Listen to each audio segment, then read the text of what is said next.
It can be really hard to talk about money with your friends and family sometimes. There's often this unspoken idea in our society that talking about money, especially topics like how much you make, how much debt you have, or how much expensive things that you own cost, is somehow rude or just off-putting. But it's actually extremely important to talk to and be transparent with your loved ones about money. That's how we learn from other people and expand our knowledge, and it's also how we feel less isolated with any financial problems that we might be having. It's also important to talk about financial goals like retirement planning. Having these conversations early and often can help you feel more confident about hitting your goals later on. When you talk to people that you know about anything that you're going through, they can let you know if they've already gone through it themselves, they can give you tips on things to avoid, they can share resources, and it can just make you feel less alone. And it also goes hand in hand with the fact that people feel a lot of anxiety when it comes to money. And when we don't talk to other people about it, it becomes something that we build up in our heads, where we feel like everyone else must be doing better than we are or know more than we do. So even though it can be hard to talk to the people in our lives about money, it's a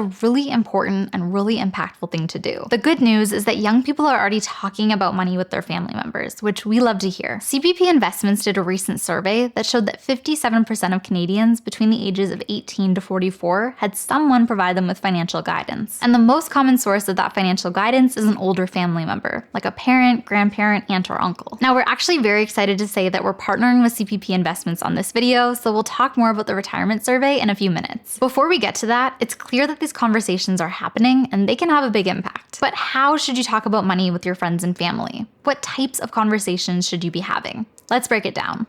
To start off, I think that the most important place to talk about money openly is at home with your immediate family. I know for me, my parents were actually really open about money and our family's financial situation ever since I was a little kid. I knew roughly how much my parents were making, I knew what their financial goals were, and I had a really good understanding of the financial situations of my friends at school based on the context clues that I had. It helped me because it meant that I never had to wonder what was going on with both my own family and the people in my life. I felt very sure of the world around me and how it worked because money really is involved in everything around us. It also helped me have financial goals of my own starting at a young age. I was motivated to get a part-time job in high school, to save some of that money that I was making, and go to university for a field that would actually earn me a good income once I was an adult. So I can say firsthand that parents talking to their kids about money has a big impact. And it wasn't even about my parents having the perfect advice or saying all the right things about money. It was simply that they spoke about it openly and made me aware of how important money is, how we're able to live and be a part of society. I know that Steph feels the same way. Her parents focus more on sharing specific money tips and resources with her. So things like getting a job and saving 50% of every paycheck,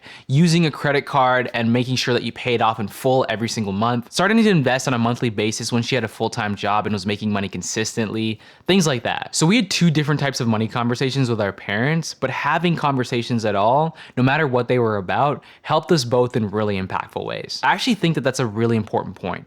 It's not about having perfect conversations about money, it's about being open and transparent about money.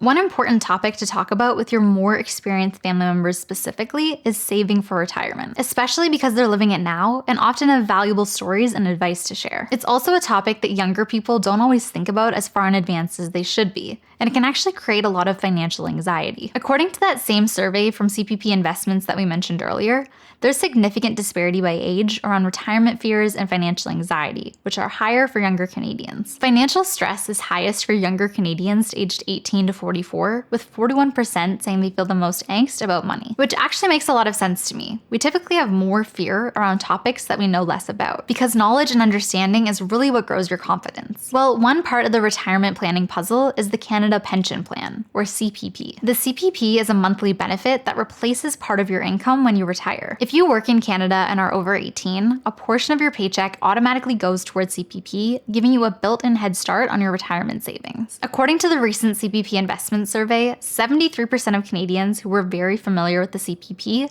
felt confident about their retirement finances, compared to only 21% among Canadians who weren't familiar with the CPP. Now, it's important to note that while CPP provides a strong foundation for your retirement income, it's not designed to replace all of it. Think of it as one part of your overall retirement plan, complemented by the savings that you build on your own. As mentioned earlier, this is where CPP Investments comes in, the investment management organization that invests CPP contributions to grow the fund, and ensure there's enough to pay benefits for generations of Canadians. So as you can see, CPP and CPP Investments play an important role in supporting your retirement future. They'll be there for you when the time comes, something that many young Canadians don't often think about today. Because of that, it's an important topic to share with your loved ones when we're thinking about having money conversations with our friends and families. Now, like I talked about earlier, it's also really important to have conversations about money in general with your family. And for people who maybe didn't have conversations about money with their parents and want to be able to have them with their kids or other family members, here's a list of topics to think about. One thing to note off the top is that ideally you'll be positive and or neutral and factual when you're specifically talking to kids about money, and build up concepts over time in a way that's not overwhelming. Number one is talk about income and how much you earn, but make it age appropriate. In general, the more specific and comfortable you are with your kids, the better. But always provide age-appropriate context, like how money is earned, why you have the job that you have, what you like and don't like about it, and how different salaries compare. Number two is talk about prices and how much things cost. Again, make sure that you're providing context and putting things into perspective as opposed to just talking about the numbers. This insight really helps kids understand how much life costs and can make everything around them make more sense. Number three is talk about managing money and not just making money. This lesson can be really helpful for a developing mind. It's not just about what you make and spend. It's about what you save, how you save it, and what purposes you save it for. Number four is talk about what they can be doing with their money. If you're able to set your kids up for success by helping them create a money system for themselves and understand the different money tools that they'll have access to once they turn 18, like their own credit card, investment accounts, and more, they can ideally get off to a strong start once they hit their adult years. These are just a few topics that you can cover with your kids, but in general, the more that you share and teach using real life examples, the better prepared they'll be in the long run. And at the very least, the more comfortable they'll feel talking about and asking questions about money. We hope that this video helped you see how valuable talking to your family about money can be, and how the idea of saving for retirement doesn't have to be as anxiety inducing as you think. Make sure you check out CPP Investments website that we'll have linked on screen and in the description box below to learn more about who they are, what they do, and to check out more of the retirement survey results.